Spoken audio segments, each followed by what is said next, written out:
East 2025. We are at the CYBRLICH booth here with Peter and Clipper. How are you guys doing? How's your PAX going so far? It's going crazy. People seem to really like the game. It's super flattering. Yeah, the booth's been busy, which is good, you know, but we have to drink more coffee to keep up with it. So. Yeah, but we're down. Really. It's a price we're willing to pay. Yeah. So tell us a bit about CYBRLICH. Well, it's a game about a cyberpunk barbarian in a dystopian future, but instead of delving down into a dungeon, we're climbing up a skyscraper to kill the hyper-dictator CEO, the CYBRLICH. The world is shit. Full of fakes, phonies, magic users. There's just no place left in this world for a chaotic neutral barbarian with a GED. I'm at the end of my rope. I gotta go to work.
Skeletons don't need labor laws, they don't need breaks, they don't need food. It's a lot cheaper for them, but it sucks for our barbarian protagonist. Meat-headed barbarian hacker trying to take on this big evil hyper-corporate CYBRLICH's army of undead skeletons and minions. How do you guys come up with the whole concept, and especially the art style?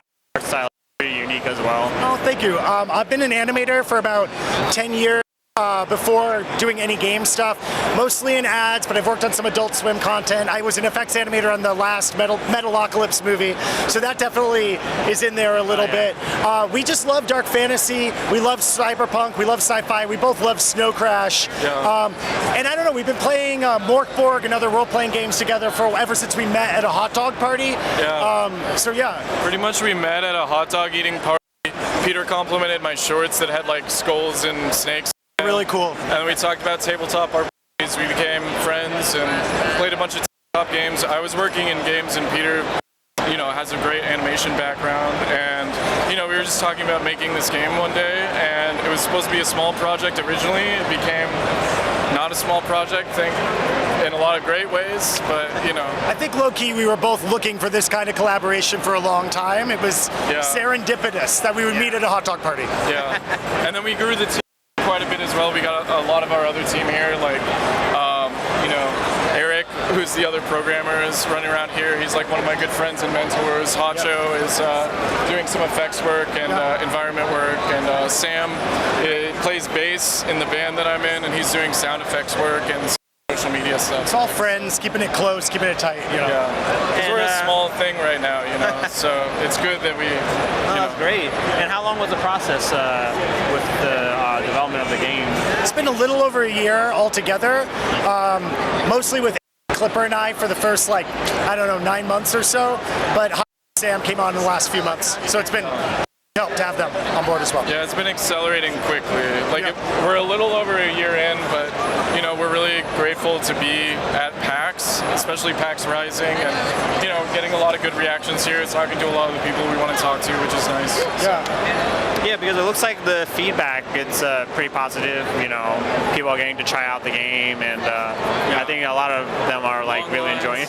People look by it, they see the animation, they're like, "This is crazy." No, it's awesome too, because we've done some like smaller public demos in New York City, but this is like the real premiere. There's never been a demo online. This is like the moment of truth, and to see this kind of reaction that we've had lines of 10, 20 people like all the day. It's amazing. It's amazing. It feels so good. We're so happy people are enjoying it.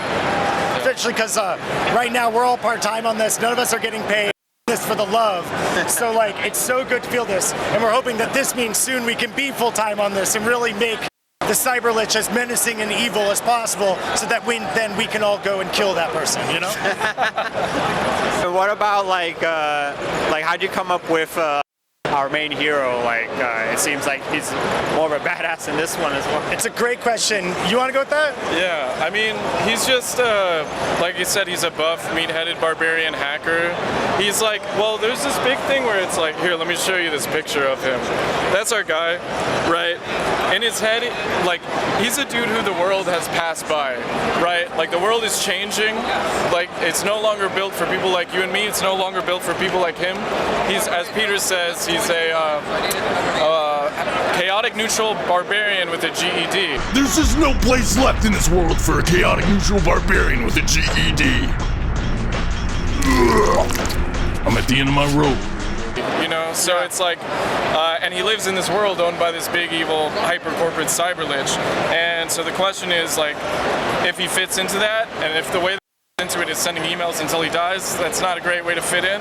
Or if he takes the sword off the back wall and starts carving his own path, carving through skeletons, you know? Yeah. But yeah, it's just, I think we both love, like, you know, a bunch of 80s action movies, 90s action movies, sci-fi, dark fantasy, and complicated characters. He's a little bit corny, but his heart's in the right place, you know? Yeah. He wants the world to be better for everybody.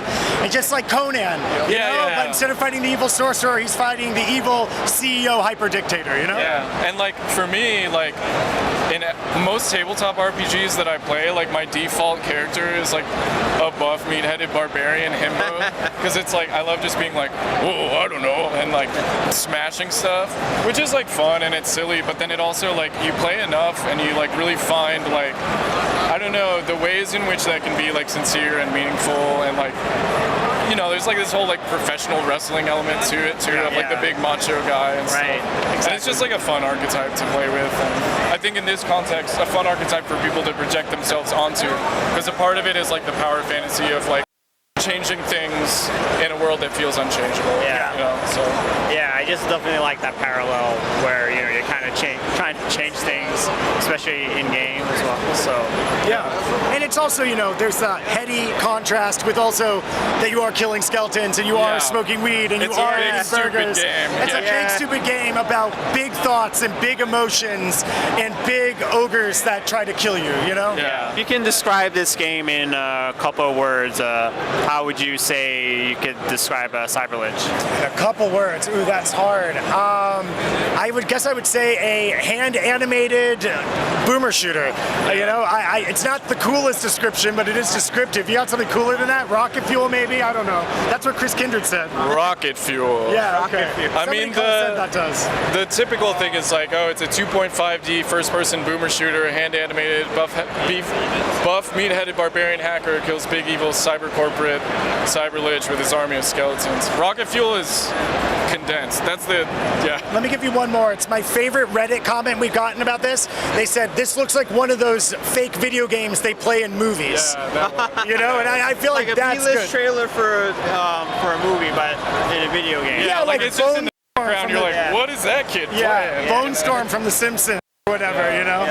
And we're proud of that. That's good. Yeah, totally. Because it's over the top. It's minimalist. It's like cartoony. Like it looks in.